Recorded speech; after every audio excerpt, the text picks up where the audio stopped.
And we are live. What's up, guys? Welcome to Feddit. Today, we're going to be talking about the Shanquella Robinson case, guys. We got a lot to cover. We're going to go over fact versus fiction. Let's get into it, man. I was a special agent with Homeland Security Investigations, okay, guys? HSI. The cases that I did mostly were human smuggling and drug trafficking. No one else has these documents, by the way. Here's what Feddit covers. Dr. Lafredo confirmed lacerations due to stepping on glass. Murder investigations. You see him reaching in his jacket. You don't know. And he's positioning. Been on February 13, 2019. You're facing 2 counts of premeditated murder, racketeering, and RICO conspiracies. Young Slime Life, here and after referred to as YSL. The defendants 6'9", and then this is Billy Seiko right here. Now, when they first started, guys, 6'9" ran with. I'm a Fed. I'm watching this music video. You know, I'm bobbing my head like, hey, this shit lit. But at the same time, I'm pausing. Oh, wait, who this? Right? Oh, who's that in the back? Firearms and violent crime. AKA Pushaisi violated. you're ordered to stay away from the victim. Rapper Pushaisi arrested after shooting at King of Diamonds, Miami strip club, injured one person. This is the one that's gonna fuck him up because this gun is not traceable. Well, it happened at the gun range. Here's your boy 42 Doug right here on the left. Okay. Sex trafficking and sex crimes. They can effectively link him to paying an underage girl. I'm gonna invoke my Fifth Amendment right. And the first bomb went off right here. Suspect 2 set down a backpack at the site of the second explosion. Inspired by Al-Qaeda. 2 terrorists and brothers, the Dzhokhar Sarnev and Tamerlan Sarnev. When the cartels ship drugs into the country. As this guy got arrested for espionage, okay, trading secrets with the Russians for monetary compensation. The largest corrupt police bust in New Orleans history. The days of the police are gone. So he was in this bad boy. We're gonna go over his past, the gang ties, so that this all makes sense.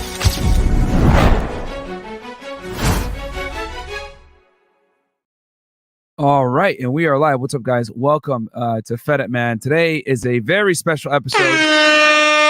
I've been getting a lot of requests for this one, but before I go into it, real quick announcements, guys. Number one, rumble.com/FreshandFit. As you guys know, we are on Rumble. We're not going anywhere. We're still going to stay on YouTube. However, for some of the after hours, for the after hour streams and then some of the daytime shows, anytime things get too crazy, we're going to go ahead and transition over to Rumble so you guys can go ahead and get like the full unedited content. Trust me, it's a lot better than you guys think. I know a couple guys say, hey, I hate switching over to Rumble, blah, blah, blah. But you guys got to understand, we make the content that we make is not necessarily safe. I might have to start doing Feddit on Rumble as well, guys, because there's a lot of serial killer stuff that I have to hold back on, right? Especially those murder cases where it gets violent or whatever. And me reacting to documentaries, I have to be very careful about what I put on YouTube and what I don't. So I might end up doing some of the more grisly serial killer cases on Rumble, but I'll figure that out and I'll give you guys an update. But don't worry, we're not leaving YouTube. Everything's still going to stay on YouTube for the most part. But when things get crazy, I'll probably have to do a transition over to Rumble. Also, FreshandFit.locals.com. We're no longer our Patreon, so if you guys want to check us out over there, make sure to. And then we're on Megaphone as far as listening to podcasts. But when it comes to Feddit, I'm still on Anchor, so you guys can go ahead and check me out on Spotify, Apple, all the normal streaming platforms for podcasts. I'm there. The link is anchor.fm/Feddit1811. So let me hit some of these chats real quick, and then we'll get into today's topic. And thank you guys so much for the support. I'm doing this one solo today. Money counter goes $5. If this is live, give me a high five. Sir, it is very fucking live. High five to you.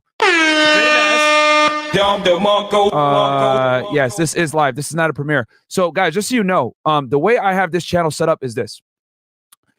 Every Sunday is going to be a live stream. I'm going to cover a case that you guys request or something that's trending in the news or whatever it may be, right? Sunday is almost always live, okay?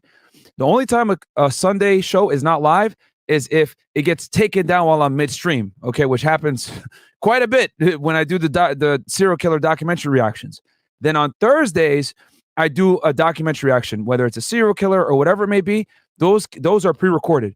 Though I typically record those after I do the live stream, right? That's why you guys see me up late in the evening, and then I release it on Thursday. Okay, so Sunday's a live stream. Thursday is a pre-recorded video breaking down some kind of case. Okay, whether it's a serial killer or something. It's more of a it's a documentary reaction on Thursdays every single time. Sometimes Sunday's a documentary reaction, but for the most part, it's a live stream where I hit contemporary events. All right, let's see here. Cool. And then we got here, Chris is not here. Hey, Myron, thank you so much. $2. Appreciate that. We got FBI in the house. Hey, shouldn't y'all be fucking doing some work, goddamn it, right now? We got Tiana, Angela, made my first live. Love the content. Thank you so much. Yeah, this is a lot different than Fresh and Fit stuff.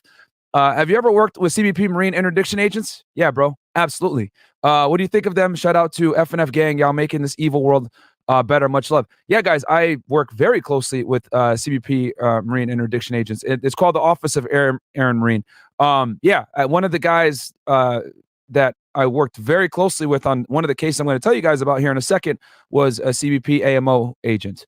So actually one of them was killed, rest in peace, about 2 weeks ago, I think in Puerto Rico. Okay, let's see here. Anything else that I missed? All right, cool. I think, okay, can you do a doc on the Ohio college murder? I will. I got so many requests for different cases. Mr. Myron, thank you for your work. Great value. Keep it up. One of the most professional creators on YouTube. Thank you so much, man. I appreciate that.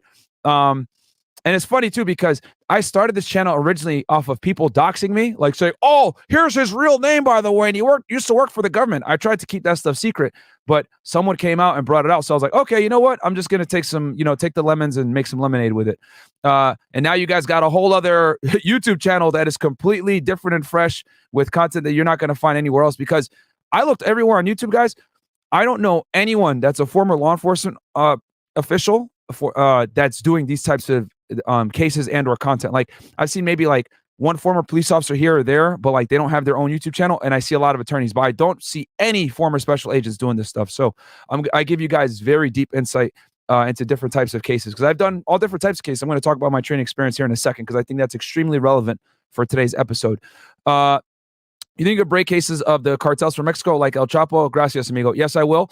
But those are going to take a while. Just like the 9/11 situation, when I do big things like that, where I'm covering like a big drug trafficker or a very complex case, it's going to take multiple episodes. That requires a lot of studying, guys. I spend a lot of time on Feddit. I spend more time sometimes on Feddit than I do for FNF as far as like researching stuff. Haitian Jack, are you going to do an update for Takeoff case? The real killer was just arrested. Yes, I actually put a poll. What people wanted to see, and most people wanted this. They didn't want the Takeoff situation. And I think, let's see here. I think we're caught up here. All right, cool. So, and then last one here, $20. Have you ever worked with CB? Oh no, sorry, I read this one. All right. So, okay. Now, guys, before I get into this, please do me a favor. Like the video, subscribe to the channel. Let's get this thing to 200K. Now, for today's episode, guys, I've been getting a lot of requests to cover Shanquella Robinson. I think I'm pronouncing that correctly. If I'm mispronouncing, someone in the chat, please correct me. Shanquella Robinson's tragic death in Mexico. Okay. And, last week when we were doing the Night Stalker, I was getting a bunch of requests. I got a bunch of DMs on our Feddit 1811 Instagram. A lot of you guys have been asking for this one. I see it's been hitting the news. And there's a lot of misinformation out there. I'll be honest with y'all. There's a lot of stuff. And we're going to go over the rumors. We're going to go over what's fact, what's fiction. I might make a prediction here or there, but I'm going to make sure I let you guys know that it's a prediction. I'm kind of going to explain how this whole process works. Now, granted, we got an American citizen that died abroad. So we're involving international affairs into this situation. So before I get into that, I want to give you guys a little bit of background on my training experience. So you guys know that I'm qualified to talk about this shit. Because to be honest with you, I've watched a couple of videos from people, and quite frankly, a lot of people don't know what the hell they're talking about. So number one, as you guys know, I was a former special agent with Homeland Security Investigations. Here we go. I got the proof. This is my government name from back in the day. Okay, my old name placard, right? And here's an award that I got, okay, in 2019 for a big case that I did, which actually involved, okay, international investigation. Okay, I did a big case out of Turks and Caicos with the Canadian Royal Mounted Police, and that case ended up being very big. And it was a very similar situation to this, where we extradited a guy from Turks and Caicos to the United States. Okay, so I had to deal with Office of International Affairs, etc. So I am very well aware of what it takes and what is required to do a case that's international. Okay, so let me go ahead and share screen with y'all real fast too, because I think it's very important that the person that's giving information is qualified to speak on such situations. So here's a case that I worked on, guys. Okay, Canadian national pleads guilty to human smuggling conspiracy. Okay, and this is a case that I did. It was a big case where we investigated a human smuggling organization based out of Sri Lanka that was moving aliens through the United States into Canada. I'm not going to go into crazy details on the case, but long story short, I ended up getting the guy extradited from Turks and Caicos into the United States to face prosecution in the United States. All right. And a bunch of people dox me, right? Like on court documents that come back with my name. Here's the guy, right? The guy's name. You guys can go ahead and read about it on U.S. Department of Justice. Let me enlarge this real fast. This is all public information, by the way. Nothing I'm telling y'all is classified or anything like that. I'll never talk about classified stuff on this channel. Right. And as you guys can see here, more receipts. There is my government name, Aaron Rufato, HSI, Special Agent, bam, right? And this was, and at the time when I got this guy, he was in Turks and Caicos. Okay, guys. So I'm showing you guys this as receipts that I know what the fuck I'm talking about because I've actually done these investigations. Okay, as you guys can see, there's press releases on the investigations I've done. Here's the guy's name right here, right? This hit the news all over in the U.S. and in Canada because this guy was a Canadian national. He'd been doing this for years. And then here's the actual court documents, right, that I did it. And as you can see here, I'm especially at Homeland Security Investigations, blah, blah, blah. I go over my training and my experience. I'll break down this case for y'all too because this one was very, this one was an extensive case. But either way, you know, I wanted to put that out there for you guys to let you guys know that it's very important that the person you get the information from knows what they're talking about. So hold on, let me go back here. Okay. Let me see here. Let me make sure I didn't miss any chats before we get into it. Yeah, my government name is weird. I know. Love the content. Like the video, chat. Yes, guys, do me a favor. Like the video. And then we got, please do Jesse Smollett. Maybe I'll do that one. Hey, Sir Jack, are you going to do an update for? Okay, cool. I think we're caught up. Cool. All right. Now that we've established my training, my experience, right? And then last thing. Here's me at the academy, right? Graduated, and this is in 2014. Okay. And then, right? And then this is my plaque that I got out of Texas, right? When I was an agent in Texas from 2014 to 2018, right? Laredo, Texas. That's where I started my career. And then I transitioned to the Miami field office from 2018 to 2020. And then I resigned in 2020. As you guys know, the YouTube channel started to take off. I kind of had to make a decision of what I was going to do. And I ended up leaving the government to, pursue entrepreneurship full time, right? So, I left on good terms, right? Shout out to the agency. I have nothing bad to say. It was a fantastic job. I think about it every day. I miss it. But I show you guys all this, right? Not to like, oh, look at me, I'm so cool. It's to show you guys that I'm qualified to speak on this. I know how doing an investigation internationally works. I know what it's like working with foreign law enforcement partners. I know what it's like getting someone brought into the United States and or getting someone sent to another country that is wanted for a crime. So I think that's very important to be able to show you guys that I had that training experience in my background. So, okay, cool. So now we're going to go ahead and play this video here because this video here, guys, it summarizes, it does a really good job of summarizing the investigation as a whole. Okay.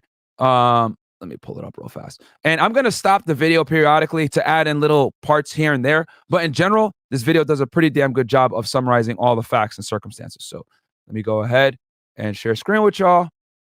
Boom. Well, I'm off today. Just chilling finally in a live stream, brother. Got you, Kevin Terrell. And then Natasha Bazil, $20. Thank you so much, guys. I appreciate the support. All right, let's get into it. Her to Cabo with the intention to hurt her and plan her. Did Shanquella? And the name of the video is called FBI Reveals Where Shanquella Robinson's Death Was Planned. This is so fucking clickbait because this isn't true. And I'm going to explain the FBI's real role in this investigation for you guys. Okay.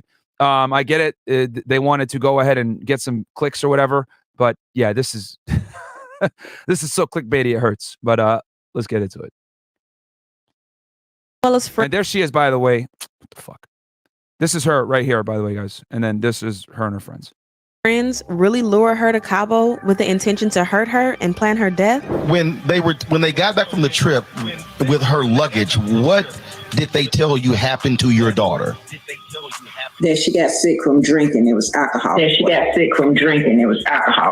Even though it has been weeks since Shanquella Robinson has passed away, the entire internet. Yeah, guys, she died on or about October 28th, 29th. She died a long time ago. Is still angry and demanding answers. And just when we thought there was no way that this case could get any worse, the authorities have released some new details. And all right, so there's her death certificate, right? So first, what do we got here? We got friends telling the family that she just had an alcohol situation. Well, here is the here's the actual death certificate, guys. All right, and we're gonna go ahead. Let me enlarge this if I can. All right, and you can see on this death certificate that you got her full name, right? Shanquella Brendan Robinson, right? You have her date of birth in 1997. Female, USA, obviously U.S. citizen, married. She's from North Carolina. But the big thing here is she got a severe spinal cord injury and atlas luxation, which, you know, pretty much a lot of times, and it was, and this is within 15 minutes of her getting that injury. She died. Okay. And this happened in Cabo, which is this area right here in Mexico, guys. Okay. This is Baja, California. Sir. Okay. So on a grand scheme of things, this is where she was. She went all the way from North Carolina over here, came over here, and this is where it happened. So this incident occurred at a villa in Cabo San Lucas. And for some of you guys that don't know, this is a huge vacation destination. You know, people, you know, go there all the time. It's a resort city on the southern tip of Mexico's Baja California Peninsula. Is known for its beaches, water-based activities, and nightlife. Playa El Medano is Cabo's main beach with outdoor restaurants and numerous bars. Past the marina is Land's End Promontory, a site of Playa del Omar, Lover's Beach, and El Arco, a natural archway in the sea cliffs. And that's from Google. So that's where she was found, where she died. Okay, so let's get back into it. But as you guys can see, the autopsy heavily contradicts what the friend said about her. Oh, she just drank too much, which, you know, guys, what, were we born yesterday? Stupid. But again, these are people that, you know, aren't of the highest IQ, I guess. So yeah, let's keep going. Evidence that suggests her death was not an accident and was in fact planned by her own friends. But why did they hate Shanquella that much? Why? Of course, this is speculation. I'll show you guys a video later on that talks about this potential plot to kill her, but it hasn't been confirmed yet. Why did they really do it? And what is the FBI saying about this tragedy?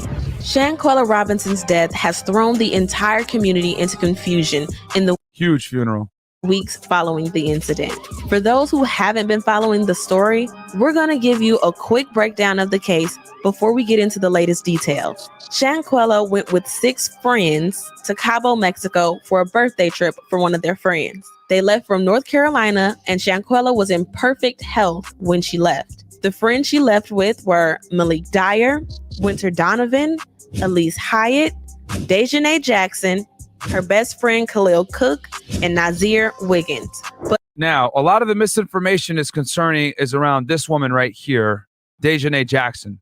Okay, guys? And we're going to get into that here in a bit, but she's pretty much who people are alleging was the person that was attacking her in the video. Okay, and I'll play that video for y'all as well. Actually, matter of fact, you know what? Here, let me show you guys a clip of the video. So this is it right here.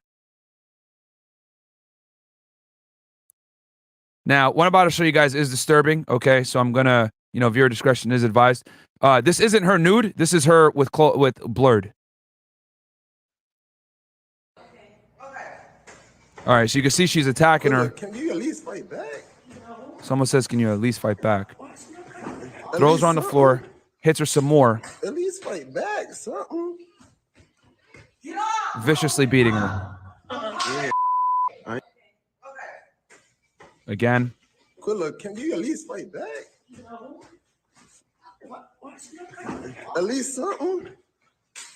At least fight back, something. Crazy. Crazy. And they're there, you know, egging her on like, yo, fight back, which is wild.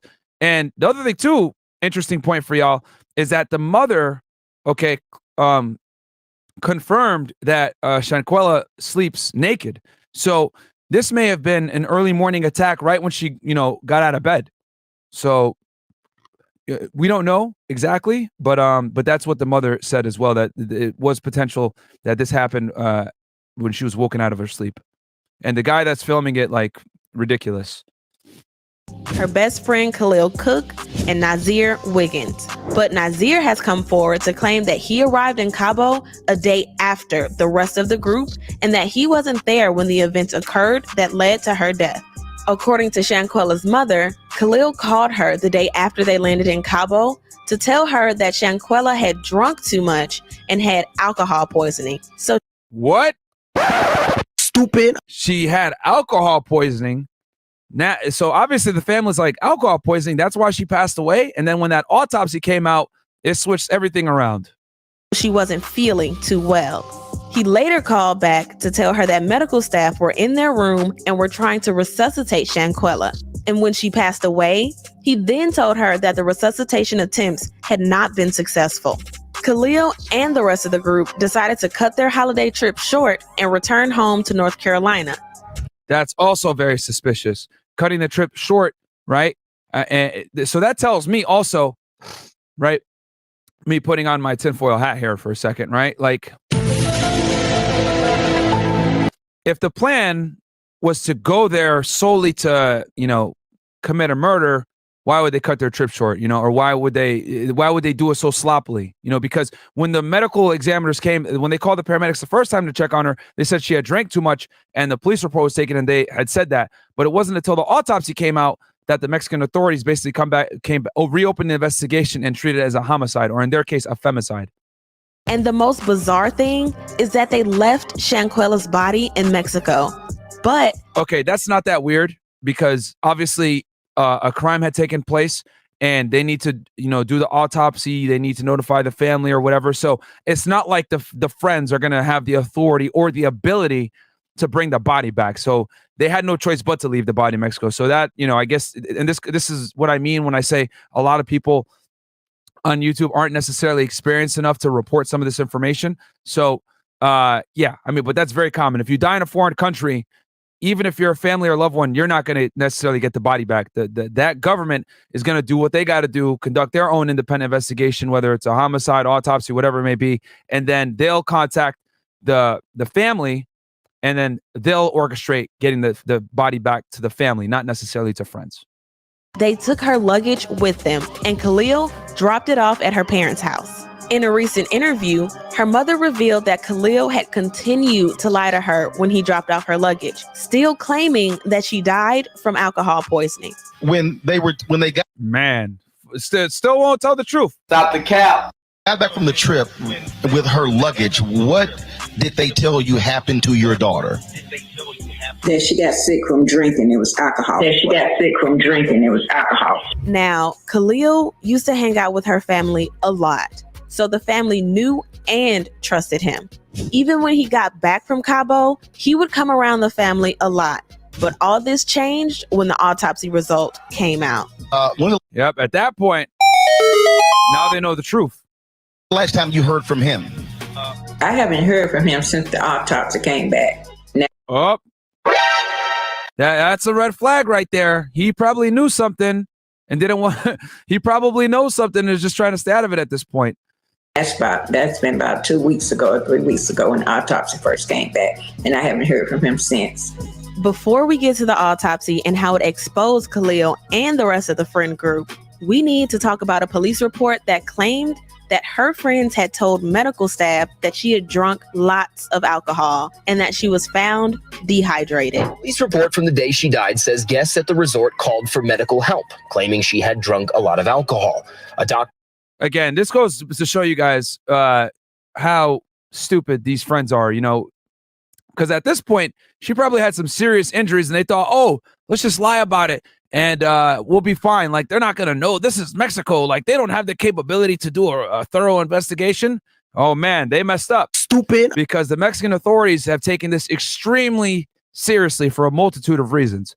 Number one, it's an American citizen dying on foreign soil, so there's obviously going to be some pressure there. Number two, Black Twitter, African American community, the family, everyone has been pressing for answers. Okay, they didn't want to let it go, and shout out to them for that. Right.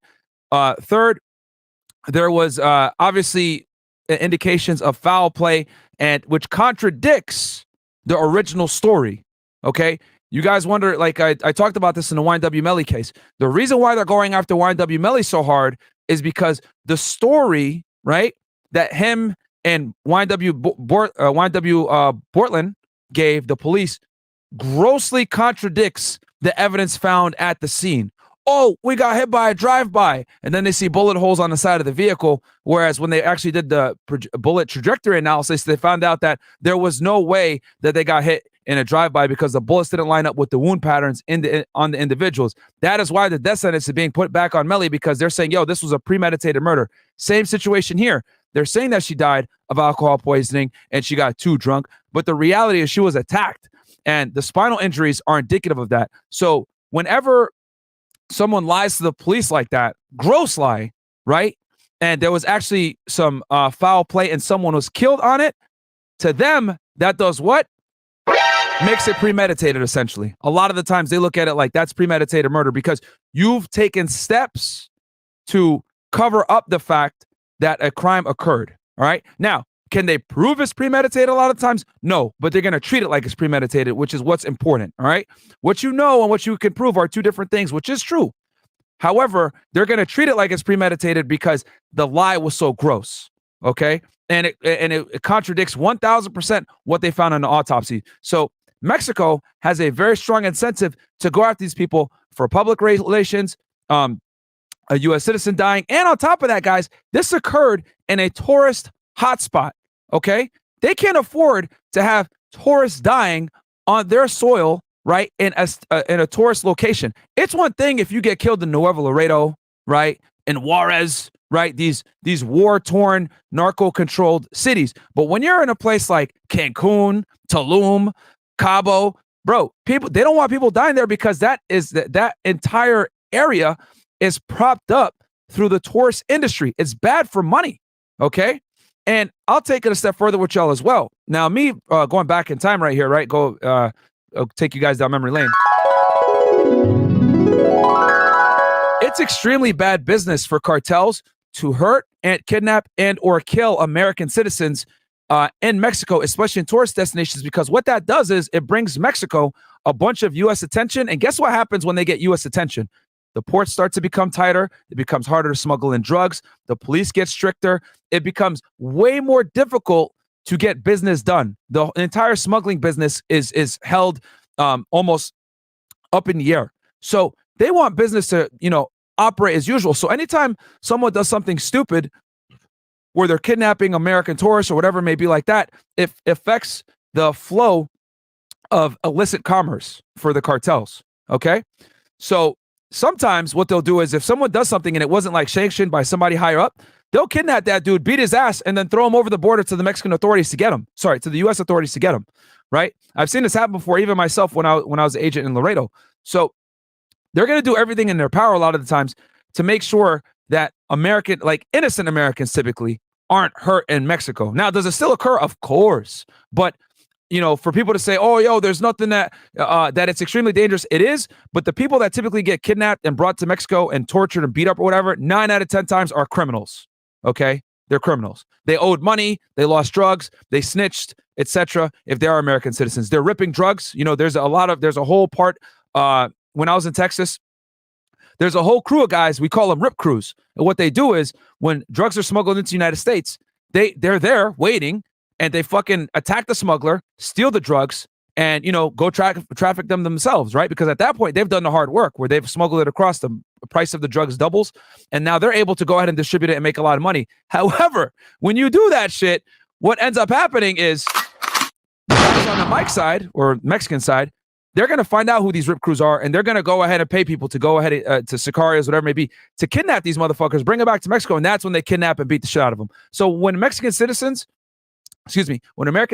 are kidnapped or attacked or tortured in Mexico, 9 out of 10 times it has something to do with the illicit trade, okay? But when it comes to like tourist locations, Cabo, Cancun, etc., they don't want anything bad happening there because it messes with business, okay, guys?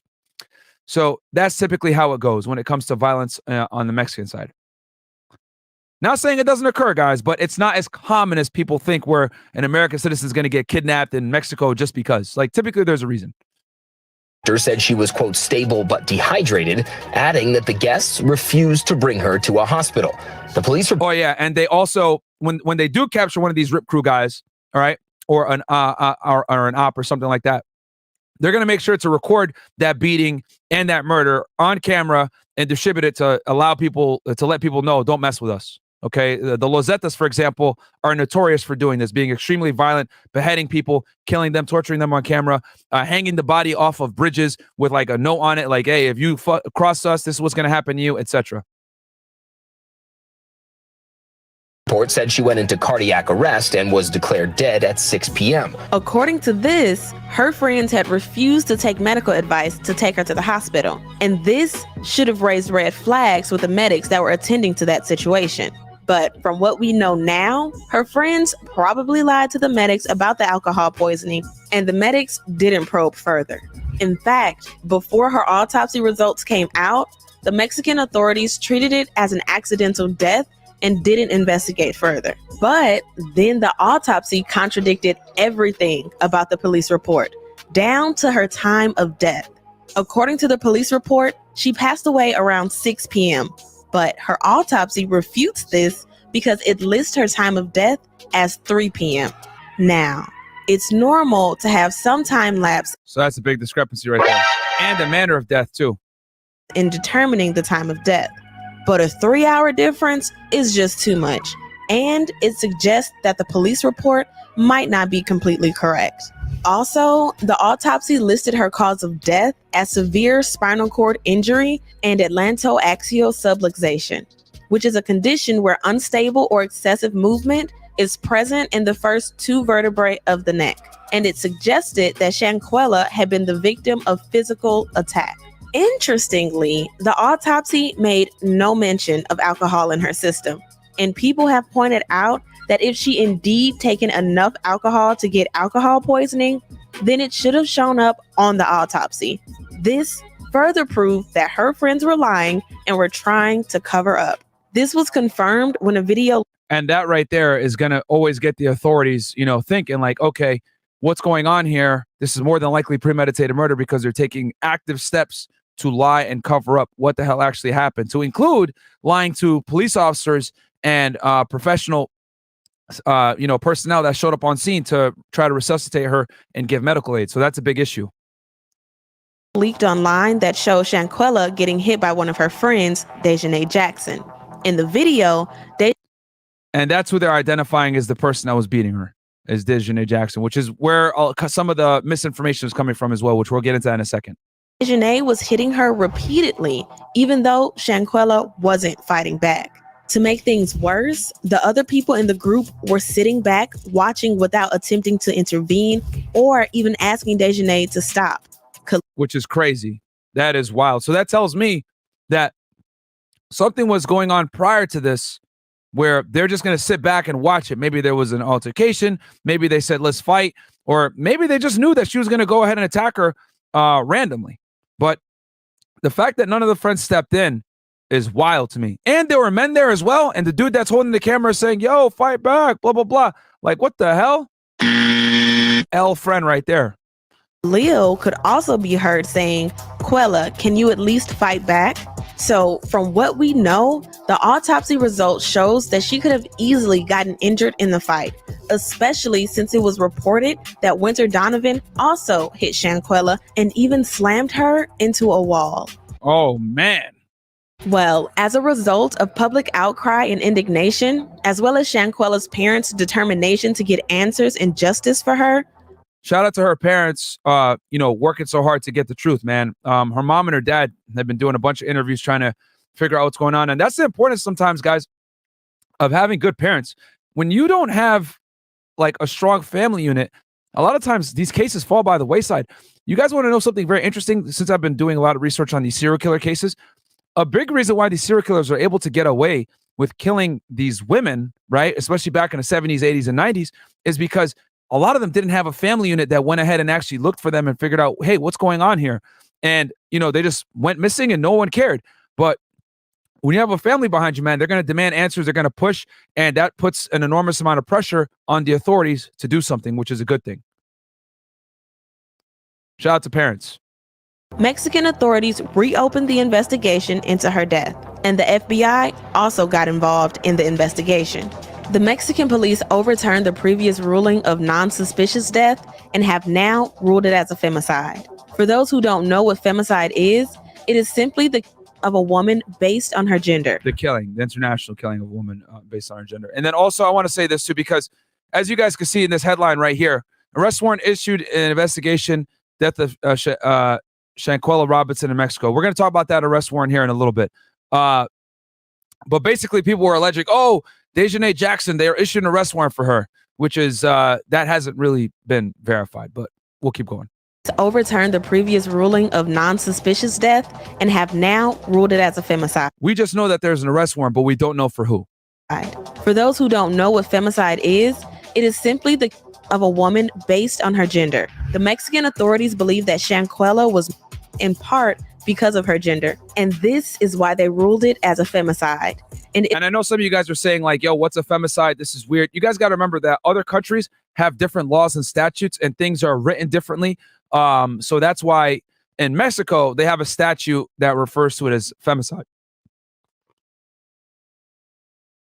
If convicted, a person could face up to 60 years in prison. This ruling is one reason that it is believed that Shanquella's death was planned, and most probably before they even left North Carolina at all. People pointed out the fact that her friends watching her get beaten up without saying anything is a clear indicator that this could have been a gang up between them. Things got even more suspicious when another video from the trip leaked online.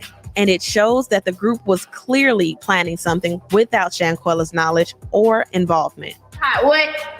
I benefits that I don't want to work for this piece of they what Gold said they crew. The one that's like this sent off. All right, I have this video, by the way, guys. We'll go ahead and play it right now. All right, and this is from Instagram account The Neighborhood Talk. They what Gold said they crew. The ones that's like mediocres are my champions. I can't do them. Yeah, it don't take that long to get naked. It don't take that long to get naked, hoes. Where y'all at?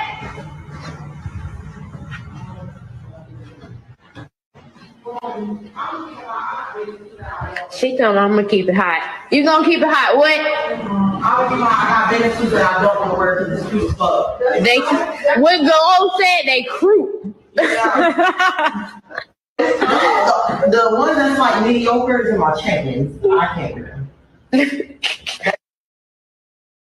Yeah, it don't take that long to get naked. So it don't take that long to get naked, hoes. Where y'all at? all right, so you guys can hear it. It sounds to me like they're prepping for the fight almost. Like, hey, it doesn't take you guys that long to get naked, right? And, you know, that might be, you know, because they said, oh, we're going to fight. And, you know, they had some predetermined time that they were going to fight each other. So that is strange. She walked through the hotel looking for them as they plotted in a different room on her. It was a setup, right? So I'll play it one more time for y'all. Yeah, it don't take that long to get naked. It don't take that long to get naked, hoes. Where y'all at?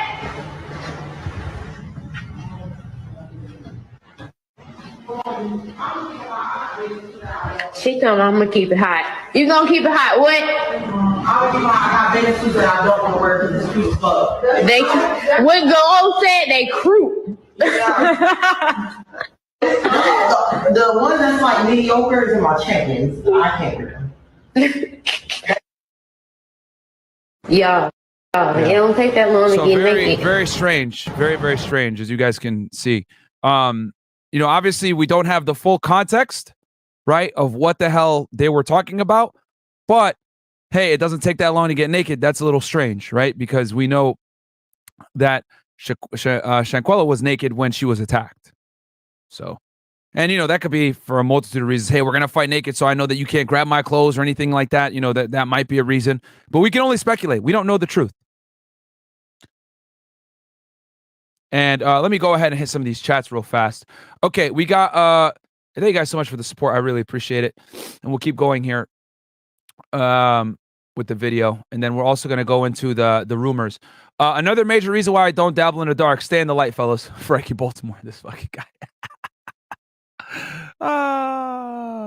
You guys got no chill. This shit is hilarious though.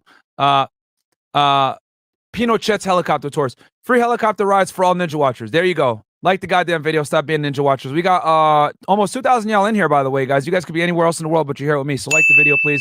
Subscribe to the channel if you haven't already. You're not going to get breakdowns like this from someone that used to work in federal law enforcement anywhere else.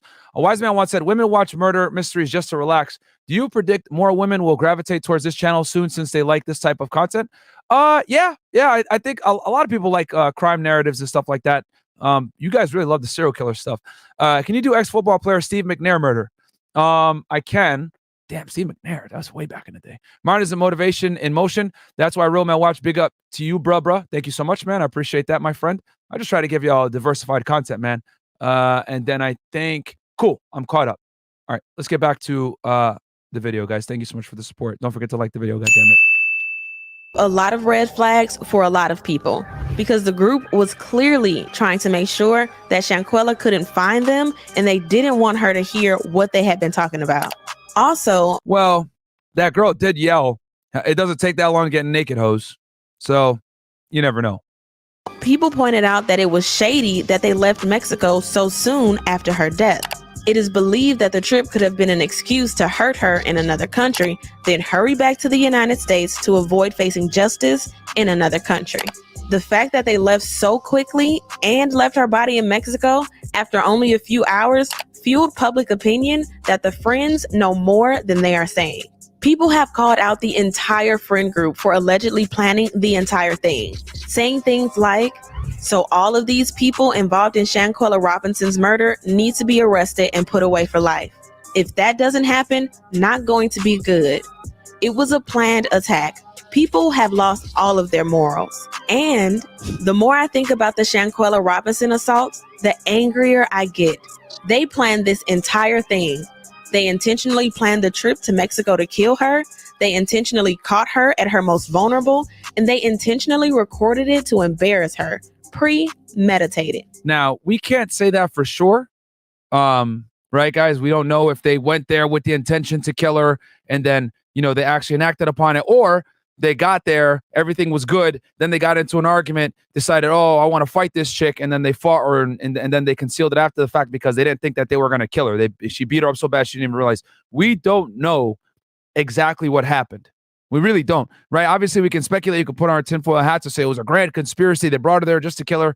But, that seems like a little bit of a far-fetched way to commit a murder. There's ways to do it much cleaner than taking her to an international resort in Mexico to commit a crime, especially a crime that egregious. But, I get it. Like, obviously, there's a lot of outrage here. And it's worthy of the outrage. Like, this is ridiculous. Like, she got beat up in front of a bunch of her friends. And instead of them raising a hand to help her, they recorded it and said, fight back, like some schoolyard children. Like, this is wild, Let's get back to the video. And now, in recent development, the authorities have seemingly confirmed that her death was premeditated. In fact, Mexican authorities have confirmed that they have issued an arrest warrant for one of her friends who they believe was the main aggressor. They released a statement saying... All right, so this is kind of where the misinformation comes from, and we'll go back to this video. But right here, okay, this article from this website, blackenterprise.com, okay, as I drink my watermelon monster, by the way, guys. My favorite flavor. Are we canceled yet? All right, we're still on. All right, cool. You never know nowadays making those kinds of jokes. Dejanay Jackson arrested for the beating death of Shanquella Robinson awaits extradition to Mexico. All right, so the person who is allegedly responsible for the beating death of an American in Mexico has been apprehended and is awaiting extradition back to the country the crime occurred in. What? Okay. What the fuck? So when I heard this news, I was like, okay, let me read a little bit more. And let me enlarge it for y'all real fast. Get this ad out the way. Okay. All right, and it goes here. According to Metropole, law enforcement officials have arrested Dejanay Jackson, a friend of the murder victim Shanquella Robinson, who died after being seen in a viral video being beaten by someone who she was with on a birthday excursion. The suspect was arrested by Enterpole agents on November 28th. A Mexican judge had issued an arrest warrant for Robinson, charging her with the crime of femicide. Now, hold up one second. As soon as I saw here Interpol agents, I was like, yeah, what the? Stop the cap. Like, there's no such thing as Interpol agents. Stop the cap. Okay. Now, here's what Interpol really is, guys. Okay. And I have Interpol, guys. All right. It's an international criminal police organization. Is the world's largest international police organization with 194 member countries. Founded in 1923, its mission is to facilitate the exchange of police information and promote cooperation and assistance between law enforcement authorities of its member countries. Okay, so what does this mean in plain English? Interpol doesn't have its own law enforcement officers. It has law enforcement officers from other jurisdictions, countries, agencies that sit under one house, working together to facilitate the exchange of information and to conduct law enforcement activities together. How do I know this? Well, a couple of reasons. Number one, I just read it for y'all. And then number two, I've actually worked with Interpol, goddammit. Okay, that's why in the beginning of the podcast, I wanted to make sure I showed you guys that I did a case that involved international parties. I did a case with the Royal Canadian Mounted Police, the CBSA, Turks and Caicos Police. I had the Swedes involved. That case was an all-encompassing case all over the world because I had targets all over the place. So I know what Interpol actually does from my training experience and also from knowing what's obviously what I just read for y'all, right? Right. I gave you guys the boiled down, easier version to digest. But Interpol does not have its own law enforcement people. All Interpol does, guys, is it's just think of it as it's a house where you got different agencies, right? Law enforcement agencies, not intelligence agencies, law enforcement agencies working together to facilitate law enforcement stuff. So I'll give you an example. I had a guy, right, that I was looking at that was committing some money laundering activities in I think it was Sweden or Norway, right? And he was associated with one of my other targets. So I reached out to my attaché, right, or my international counterpart in that country. He, right, knew someone over at Interpol, and he reached out to him to get some other information from the host country, and I got a police report from that country thanks to Interpol facilitating that. What it does is it connects different agencies together so they can exchange information and or work together to arrest people. So if someone has like a red notice or whatever it may be, which is like, think of it as like kind of like a provincial arrest warrant to pick somebody up in another country, Interpol helps facilitate all that. Okay, it's simply just a medium to connect agencies, but it does not have its own law enforcement officials. Okay, like that are Interpol agents. All right, so cool. So that's number one. Let's keep reading through. The incident took place in October while the group of friends was staying in a luxury villa at Cabo Villas complex located in San Jose del Cabo. Based on report by CBS News, Robinson, a 25-year-old woman from North Carolina, had embarked on a birthday trip with several friends and died after being beaten, an act that was captured on a mobile phone. Oh, God, get out of here. Ads out of the woozah. Initially, Robinson's family was told by her traveling companions that she had passed away from alcohol poisoning. When the autopsy came back, they said it didn't have anything to do with the alcohol. Salamandra Robinson, Robinson's mother, told Queen City News. They said that she had a broken neck and her spine in the back was cracked. She had been beaten. And I'll tell you guys this. Oh, sorry. Let me put the article back up for y'all. My bad. Let me tell y'all this. For you to go ahead and get this type of injury, you were not just beaten, you were severely beaten, potentially even with an object. Okay. The actual beating was seen in the video that went viral. During the filming of the video, no one intervened as Robinson was being assaulted. A male voice is heard saying to her, "Can you at least fight back?" Let's give that guy a big for not helping out.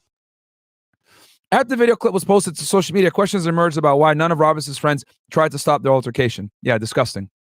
So like I said before, this right here threw me off when they said the suspect was arrested by Interpol agents on November 28th. Now, let me tell you guys, because no one, for some odd reason, no one covered that, any of this stuff. Whenever you want to go ahead, right, now we know what Interpol is, right? Interpol is just an intermediary to facilitate the exchange of law information between different agencies, right? That's what Interpol is. Now let's talk about an MLAT, okay? And yo, like the goddamn video right now.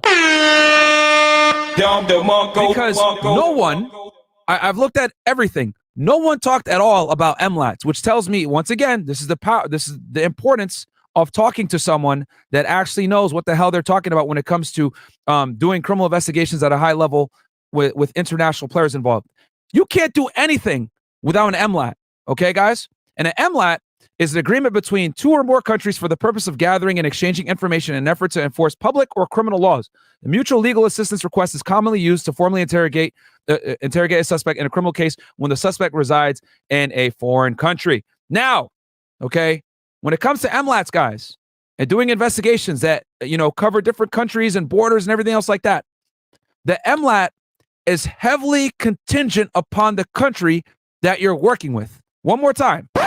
The MLAT, the efficiency of the MLAT, the speed at which it works at, the ease at which it works at, is heavily contingent upon the country that you're working with. I'll give you guys an example. When I was doing my case in Turks and Caicos, right, working with the Canadians and the Turks and Caicos Royal Police, it was very simple because we were working the investigation together. We were sharing information. I was giving them reports. They were giving me reports. We were working together as partners. So the movement of information was very simple, very easy. Okay. They were read in. Everything was good, right? Obviously, I didn't share any classified information with them because that's a whole other game. Anything that was classified, my other co-case agent dealt with that. I didn't touch any of the classified stuff. And that there's a reason for that, which I can go into in another episode if you guys want, about handling classified information, why it's actually a waste of time and you shouldn't bother doing it. But in general, I worked very closely with them. So this whole MLAT process was extremely simple because I had already had a working relationship with them, and Turks and Caicos and Canada are friendly countries. And then on top of that, we had agreed at the beginning of the case that the United States was going to be the main prosecution venue because in Canada, it's very difficult to build a strong prosecution case. They need a lot of evidence, and Canada tends to be a little bit liberal. And Turks and Caicos, their case was going to be difficult to prove because they didn't have necessarily all the resources required to prosecute this case to the fullest extent of the law. You know what I mean? It's a small police force. It's a small island. So the United States, right? We took lead in the investigation, and they were fantastic law enforcement partners helping me do everything. That's a perfect situation. However, let's say you're working with a country like fucking China. Okay. And once again, I don't want to toot my own horn, but I had done an organized crime case on Chinese triads. Okay. Where we had a guy that was moving a lot of money between the United States and China. He had an entire smuggling organization based on moving Chinese migrants / aliens into the United States through the Bahamas, etc. And when I needed information from China, and I reached out to my counterpart out there in China because we do have an office there. Actually, one of my good friends is going there very soon. They couldn't give me shit. They were basically like, nope. Nah, we're not going to give you anything on this fucking guy. And our hands are tied. You can't do much, right? You can ask the Chinese police, right? For information or whatever, but they're not really friendly about sharing information, guys. All right. So Russia, very similar. It's difficult to get Russian police reports or get any type of Russian, information because, quite frankly, guys, they're adversaries. And in today's day and age, we might not even be in Russia anymore after this whole Ukraine situation. Okay, but the point I'm trying to make is that when you're doing MLATs and you're working with certain countries, some countries are much easier to work with than others. All right, now let's talk about Mexico. Mexico is fairly easy to work with depending on the situation. All right. When we want, large scale narco traffickers, Mexico tries to fight a little bit, right? Like it was a pain in the ass to get El Chapo to us. It wasn't until he broke out multiple times that the Mexican authorities finally decided, all right, we'll give this guy to the United States because we can't control this shit no more. But in general, I would say Mexico is a fairly friendly country when it comes to complying with MLAT requests. Again, mutual legal assistance treaties, okay? But MLATs are heavily contingent upon the country for which you're trying to get some type of assistance in. All right. Now that we've established that an MLAT needs to be in the process, and I also want to let you guys know that this is a multi-varied legal situation that's going on anytime you start to deal with international fugitives, international criminal investigations, whatever. There's two main agencies that are working in unison along with the investigating agency. Now, the investigating agency is the agency that is doing the case. So in this case, it's the FBI. The FBI went ahead and opened up a case, a criminal investigation into this situation. Why? The reason why they opened it, guys, is because they need to be able to document all investigative efforts done on this investigation based on what? Based on the Mexicans' request.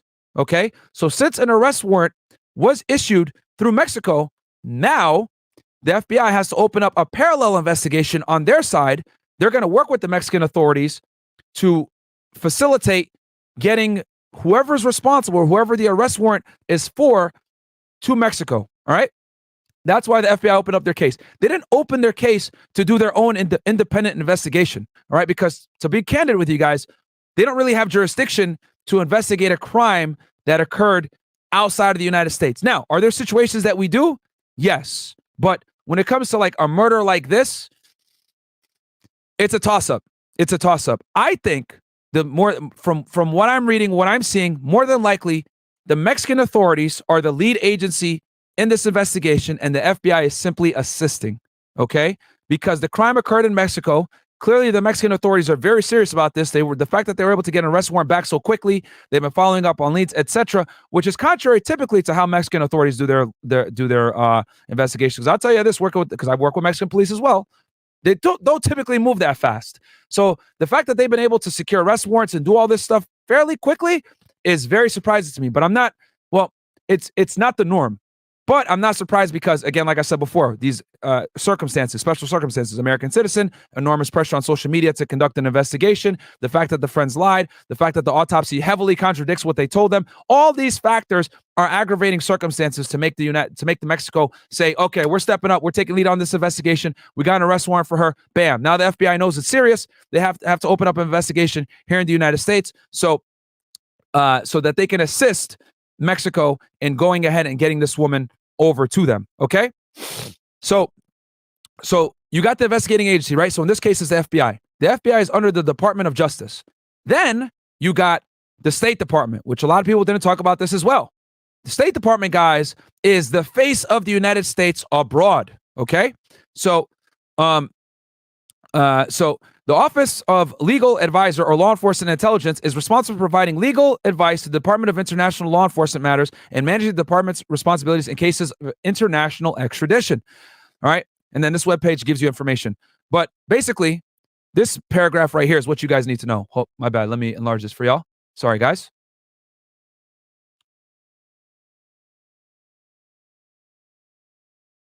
All right. The Secretary of State is the U.S. official responsible for determining whether to surrender a fugitive to a requesting state. Pursuant to 18 U.S.C. 3186 and 3188, the Secretary or his designee makes this determination after a U.S. magistrate or district judge transmits to the Department a certification of extradition finding that the fugitive's extradition would be lawful under the pertinent extradition treaty and applicable U.S. law. Okay? In determining whether a fugitive should be extradited, the Secretary may consider issues properly raised before the extradition court or a habeas corpus court, as well as any humanitarian or other considerations for or against surrender, including whether surrender may violate the United States' obligations under the Convention Against Torture. The Secretary will also consider any written materials submitted by the fugitive, his or her counsel, or other interested parties. So I like how they put this little part here. All right, let me translate this for y'all. So the Secretary may consider issues properly raised before the extradition court or a habeas court, as well as any humanitarian or other consideration for or against surrender, including whether surrender may violate the United States obligations under the Convention Against Torture. Translation: if we're not giving away any of our spies to you guys. Because if they give away a spy, they already know that person's going to get tortured. So they're not giving spies away unless it's like some kind of high profile exchange. But in general, it's not accepted. All right. But yes, the U.S. Department of State is a critical component to getting someone extradited. You need to work with them. So now, right. So we talked about what an MLAT is, right? Mutual legal assistance treaty, right? Now we talked about the extradition process involving the U.S. Department of State. Now we got to talk about the Office of International Affairs. Anytime someone has to face some type of criminal investigation, right?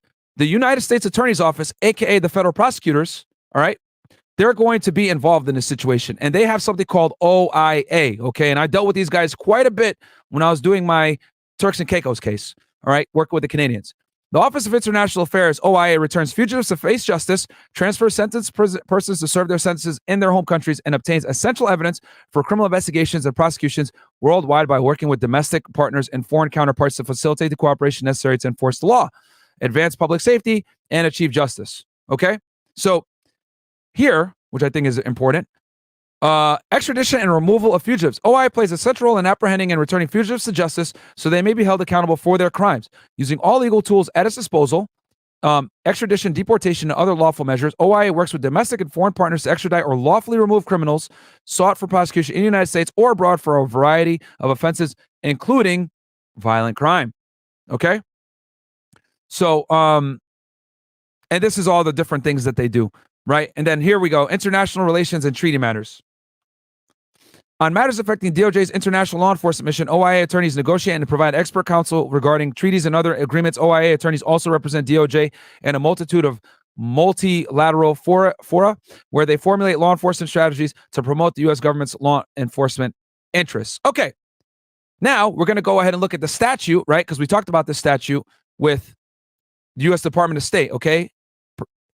With surrendering a fugitive to a requesting state pursuant to 18 U.S.C. 3186 and 3188. For today's purposes with the Shanquella Robinson case, we're going to talk about 3184. All right? And that is whenever there is a treaty or convention for extradition between the United States, let me enlarge this for y'all real fast. Between the United States and any foreign government, or in cases arising under 3181B, any justice or judge of the United States or any magistrate judge authorized so to do by a court of the United States or any judge of a court of record of general jurisdiction of any state may, upon complaint made under oath, charging any person found within his jurisdiction with having committed within the jurisdiction of any such foreign government any of the crimes provided for by such treaty or convention. See, of course, now it's very long-winded like that, guys, because they got to cover every single scenario, right? Or provided under Section 31B, issue as warrant for the apprehension of the person so charged that he may be brought before such justice judge or magistrate judge to the end that the evidence of criminality may be heard and considered. Okay, what the hell was that in English? Basically, if there's a treaty in place, all this basically means if there's a treaty in place, depending on a multitude of different factors, okay, the United States can remove someone to a foreign country, right, or extradite them to that foreign country to face justice for a crime they committed abroad. All right? They just need to make sure that they get certain things in place. All right. You need the treaty in place, a judge being involved, etc.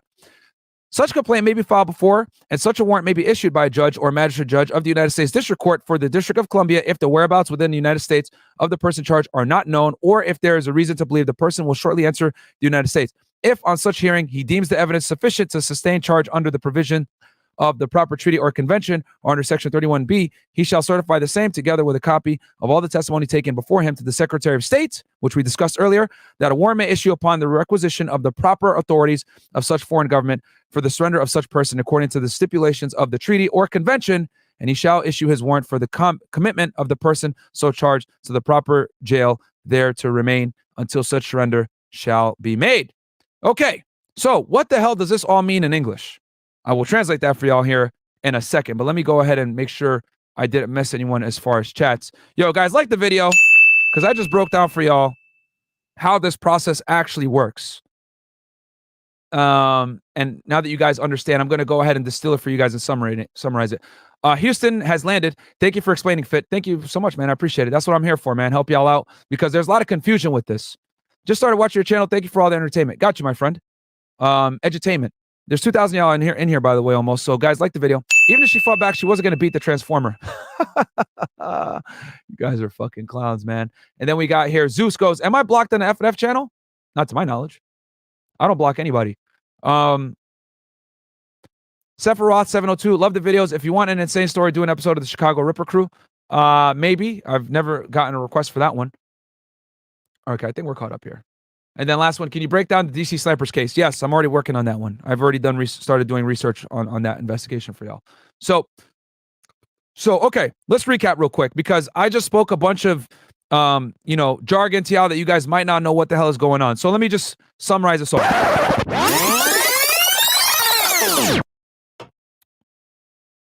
So anytime you're doing an investigation that incorporates international counterparts, or you have someone that's wanted, right? Whether it's them going to the United States or vice versa, you need to involve something called an MLAT, Mutual Legal Assistance Treaty, right? An MLAT's got to be filed first, right? From that country to the United States or the other way around. If we need something from another country, we file an MLAT, right? And that basically asks them to do some type of law enforcement function for the other country. In this case, is to get someone arrested and brought back to Mexico to face charges of femicide, aka homicide in the United States, right? Now, in order for that to happen, a couple things have to happen. Number one, that MLAT's got to be filed. Number two, the United States Attorney's Office has got to be involved, aka federal prosecutors, not to be confused with the ADA or Assistant District Attorney. It's an AUSA. And the AUSA's office, what falls under the Department of Justice. And within the Department of Justice, there's something called OIA, aka the Office of International Affairs. They are the ones responsible for facilitating all of this communication with the foreign government to make this happen. And then on top of that, you got the investigating agency, which in this case is the FBI, right?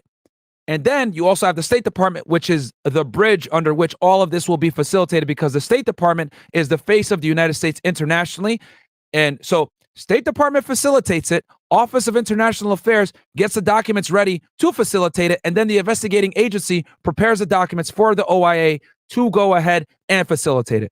Does that make sense, guys? One more time. Threw a lot at y'all there. The State Department is the bridge from which the Mexican government and the U.S. government can talk to each other. That's the bridge, State Department, okay? The Office of International Affairs actually files the paperwork on behalf of the U.S. government. Their attorneys from the Department of Justice, right, AUSAs, they're the ones that actually file the formal paperwork for the to the U.S. To the Mexican government, and they're communicating with the Mexican government. And then the investigating agency, who's the FBI in this case, is the one gathering the facts, working with the actual Mexican law enforcement, gathering the facts together, and then giving it to OIA to go ahead and make everything work nice and dandy. And that, my friends, is how investigations are done on an international level, working together. You got State Department, OIA, which is under the Department of Justice, and then you got the investigating agency. In this case, it's the FBI, but you can switch them out, put DEA there, put Homeland Security there, put Secret Service there. It doesn't matter which investigating agency it is, but you're going to need OIA and you're going to need the State Department to facilitate the paperwork and the documents to make everything official by way of an MLAT. Okay, guys? Like the video, because y'all ain't going to get sauce like that anywhere else. And this is coming from a guy that has actually done this. And also, we'll go over real quick what a provisional arrest is, okay?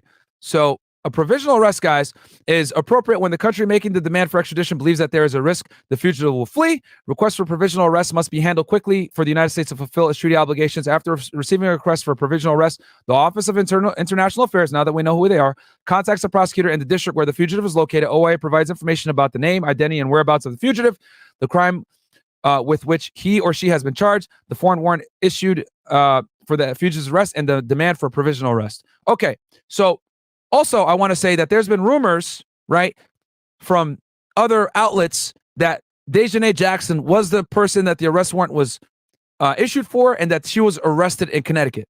Now, this is my opinion based on my training, my experience. This is not necessarily, I can't say that this is 1000% fact, but if she was arrested in Connecticut, I find it strange that there is absolutely no media coverage on it whatsoever. Typically, when a case is this high profile, right, and people are putting pressure on the FBI to investigate, because we know her parents are mad. They're not happy. They're saying, hey, the FBI is not doing anything about this. Here, I think, is this the article right here? Yeah. Mom of slain tourist Shanquella, I'll show you guys real fast. Shanquella Robinson blasts FBI for lack of progress, right? And this was December 2nd. This was recently, right? So anytime the Bureau has an enormous amount of pressure on them to make an arrest or have something happen, they're one of the best media-trained agencies in the world, okay? There's a reason why they're a household name. There's no way that someone like that might be involved in an international murder that has this much news coverage would get arrested and it wouldn't get leaked somehow by some investigative reporter or something. So I find it odd that if she was arrested, no one knows about it, or they're reporting that she was, but it's being kept under wraps somehow, right? Now, I know some people are saying, oh, well, you got to understand what Mexican law, it's illegal for people to talk about an arrest after when during an active investigation, they don't have the same laws as the United States. You know, like in the U.S., you might arrest someone and they do a big ass press conference. In Mexico, they can't do that because of the cartel problem, and they don't want witnesses getting killed. Blah blah blah blah blah.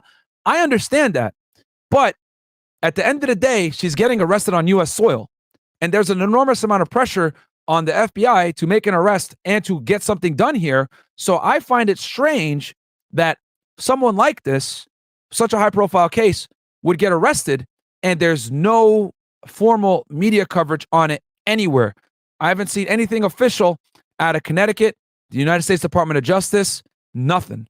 All right? So was she really arrested in Connecticut?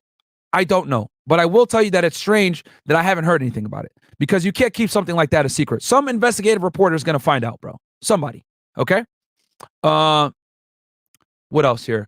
And then, yeah. Cool. So, okay, let me hit some of these chats real fast, guys. Like the video. We got 2,000 y'all in here, by the way. You guys could be anywhere else, but you're here with me. I hope you guys are enjoying this breakdown. I'm going into excruciating detail here, guys, but I really want you guys to understand, and I understand that this is a very cumbersome process. This is why so many people don't like doing international investigations, because it's a lot of red tape, man. It's a pain in the ass. It takes months, if not years, to get MLATs through, depending on the relationship of the country, and it isn't easy. All right, here. Let me pull up some of these chats real fast. All right. And I'll open it up for questioning here, guys. So if you got questions, go ahead and super chat them in, and I'll answer them, and then we'll close this bad boy up. Let's see here. I'm just refreshing the page. Thank you guys so much for the support, man. And don't forget to like the video. All right. Okay, $5 from Sephiroth 702 goes. The first crime was actually committed by their parents for these ratchet names. Bro. Love the content, Myron. If possible, can you do a breakdown of Griselda Blanco? That Feddit episode would be one of the best, and is so fitting since the majority takes place in Miami. Yes, I can. Griselda Blanco, if you guys are wondering, is an OG narco trafficker. Right around, she was like Pablo Escobar's like mentor, pretty much. We got here. Can you break down the DC snipers? Yes, I will. Thank you for explaining. Let's see here. I'm just making sure I didn't miss anything here, guys. And I appreciate all the chats as well. I think I got everything here.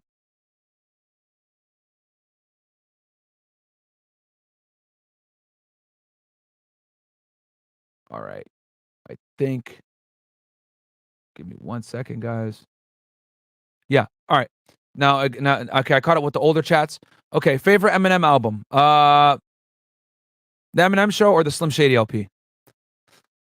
Or no, the Marshall Mathers LP. I'm sorry. The other Zeus is an imposter. Join the Discord so we could battle it out. Okay, fair enough. Y'all could fight to the death. Let's see here.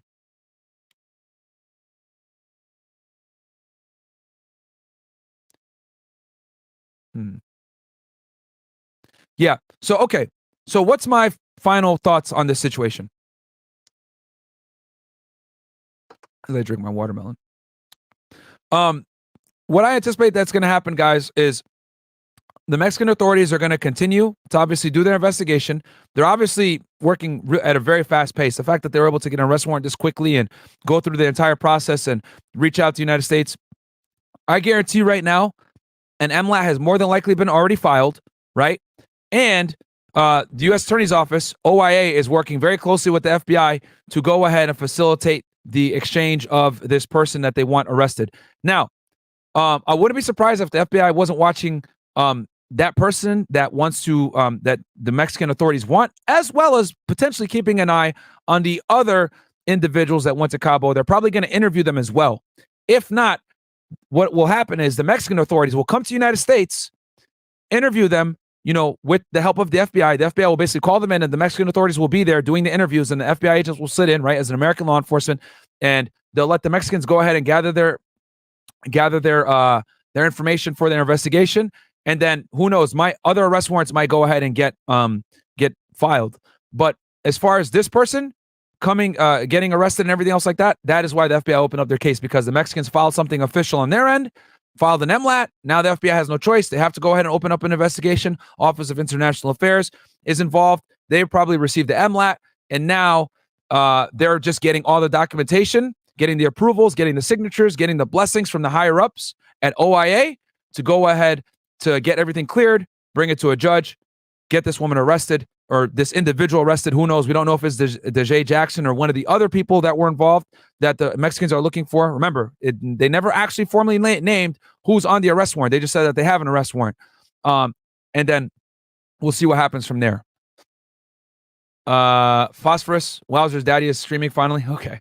Natasha Bazil goes, shouldn't there be an arrest record? September of Justice website, Federal Bureau of Prison? No. The reason why you're not going to find an arrest record for the Federal Bureau of Prisons or the September of Justice website is because this is an international arrest and she is not being arrested for a U.S. federal crime. Okay, at least at this point. She's being arrested by the Mexicans, which is also another reason, too, why the FBI is not lead on this investigation. Now, can you arrest an individual that committed a crime outside of the United States? Absolutely you can, and I will actually cover a case on this on Hezbollah very soon. I'm going to go ahead and do a documentary reaction for y'all on that, where they may arrest an individual that actually, no, it was the hijacking of Egypt Air, right? Back in I think the 80s or the 90s. And that was one of the first cases where they were able to charge someone for a crime that occurred outside the United States against U.S. citizens. But in general, right? But that was terrorism. That's why the FBI wanted it. That's what gave them the jurisdiction.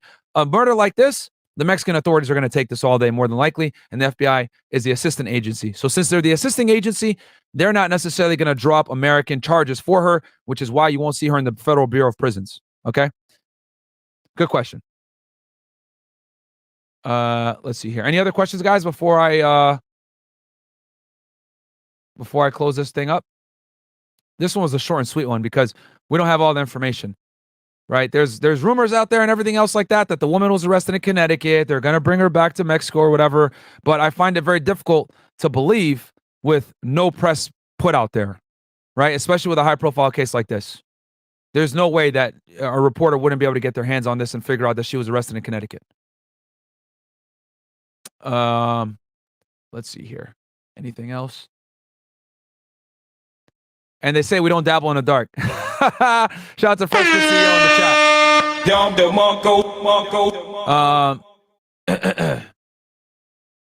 Shout out to FBI in the chat. Someone said, talk about takeoff situation too. I mean, all I know about the takeoff situation is they found the shooter. They got the shooter.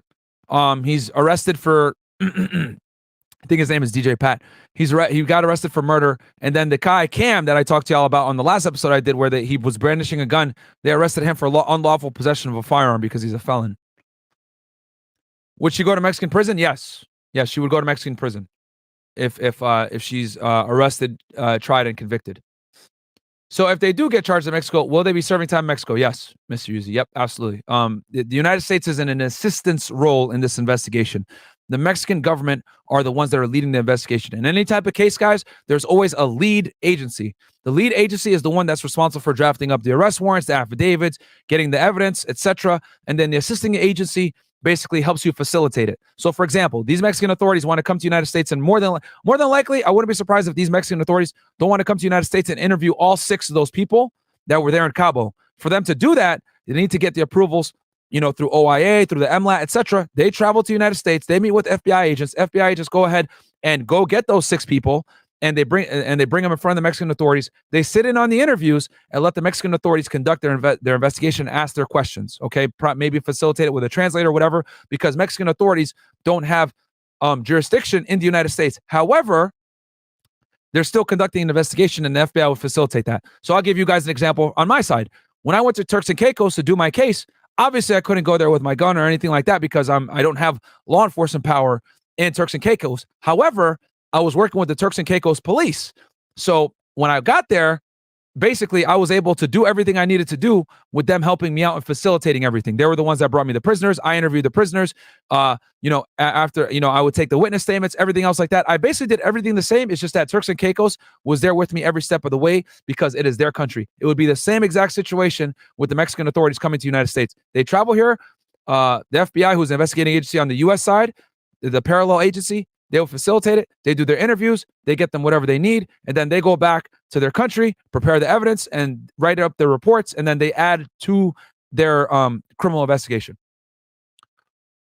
Can you cover the Idaho murders? I don't know which ones you're talking about in particular, but let me know. Can you do the case on Michael Myers' daddy? I don't know who Michael Myers' daddy is.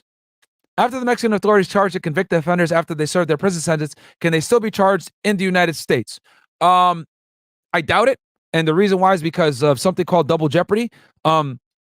Anytime you're convicted of a crime, right? Typically, they're not going to want to charge you for that crime again. Now, it's debatable because they could say, oh, well, that crime occurred in another country and it's a different crime. Technically, it's femicide. It's not homicide. So, there are nuances there where they could be charged. But then you got to ask yourself, who's going to charge it? Which agency is going to take lead in that investigation? Does that agency want to go ahead and waste the time and resources to put her in jail when she's going to get 50 years in Mexico? Because like they said before, this carries quite a penalty over there in Mexico. So it might not be worth the U.S.'s time to pursue a criminal investigation because she might spend a lot of time in Mexico. Okay. And I hate to say it like this, but law enforcement guys has to prioritize and the U.S. Attorney's Office, right? The prosecutors, they have to allot their time to the cases that are the most sexy, that are going to get the most time, that are worth the resources, because you can't prosecute everyone for every single crime. It would be impossible. So yeah, we read that one. We should go to Mexican prison. We got answered that one. Let's see here. Anything else? We got here.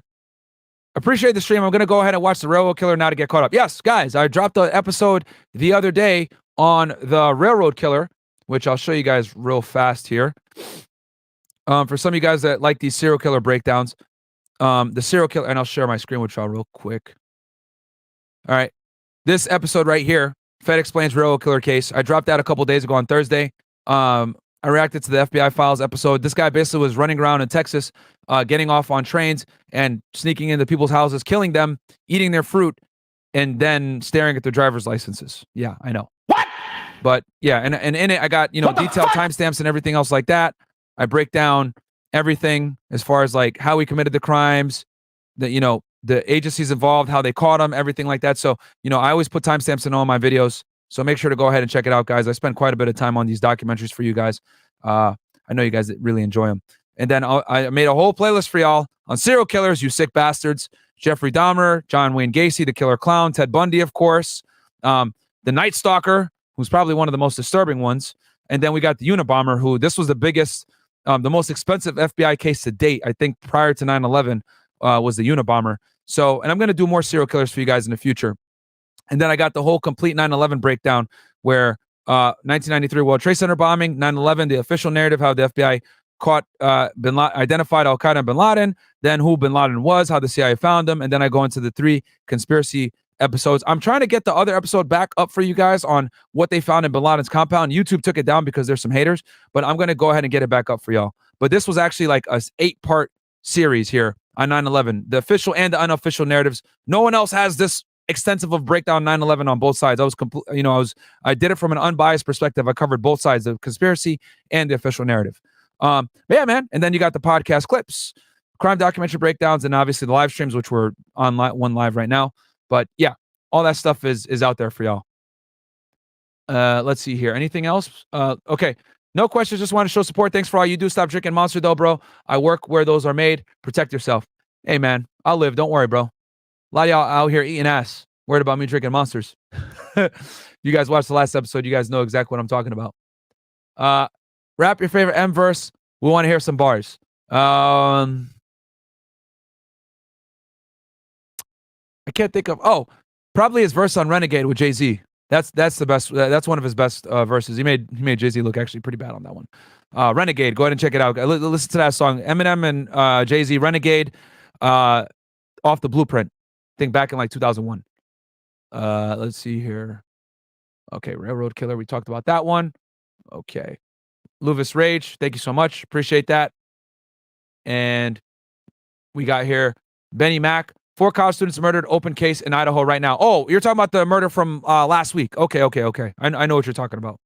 I know what you're talking about now. And guys, just do me a quick favor here. Let me see what the likes are at. Oh, the likes are at 1K. Guys, can you guys get me to 1,800 likes? Because it helps a lot with the algorithm. Helps boost this video up so more people can find it. A lot of my videos on Feddit, for some odd reason, get demonetized because they're haters. Or I get a yellow check, which not necessarily I care about the money. It's just that when you get a green check, right, where it's fully monetized, they push it more in the algorithm. YouTube or jerk-offs like that, where if it's not a full green check, they don't push it as much because they can't sell as many ads to it. So like the video, pushing the algorithm so more people can see it. And yeah, I think this is probably one of the more thorough breakdowns of this investigation, because I'm telling you guys the inner workings of how international cases work. Give you guys a little bit of speculation, but I'm trying to keep it very factual here. And to be quite honest with you, we don't have enough facts to be able to make the most informed decision. I know that there's a reporter out there and out in Mexico giving some rumors and stuff like that. But we can't independently verify what he's saying. You know, he's saying, oh, I have an insider at the prosecutor's office in Mexico. You know, the Mexican media, guys, isn't as, you know, you guys think the American media is bad. Mexican media, it could be even worse. Let's see here. All right, cool. I think we're caught up, guys. Like the video. I'll catch you guys tomorrow on Fresh and Fit, Money Monday, 7 p.m. as usual. And yeah, man, love y'all. Thank you guys so much for the support. Like the video on your way out. Share this with a friend. And you know, I hope rest in peace to Shanquella Robinson. And I hope they find the people that were responsible and they're prosecuted to the fullest extent of the law, because what they did was fucking foul and unacceptable behavior. You know, to beat up on a woman that's defenseless, not even fighting back, record it, right, and say, oh, fight back, and think it's like some kind of game is ridiculous. And they deserve to be prosecuted to the fullest extent of the law. And I'll tell you this, Mexican prison is not fun. It's not fun at all, man. So hopefully they catch that person. And yeah, guys, take it easy. Rest in peace to Shanquella Robinson. And I'll catch you guys tomorrow at 7 p.m. for Fresh and Fit. Peace. I was a special agent with Homeland Security Investigations, okay, guys? HSI. The cases that I did mostly were human smuggling and drug trafficking. No one else has these documents, by the way. Here's what Feddit covers.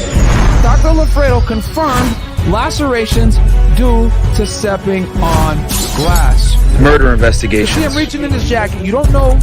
And he's positioning. Been on February 13, 2019. You're facing 2 counts of premeditated murder, racketeering, and RICO conspiracy. Young Slime Life, here and after referred to as YSL. The defendants, 6ix9ine, and then this is Billy Seiko right here. Now, when they first started, guys, 6ix9ine ran. I'm a Fed. I'm watching this music video. You know, I'm bobbing my head like, hey, this shit lit. But at the same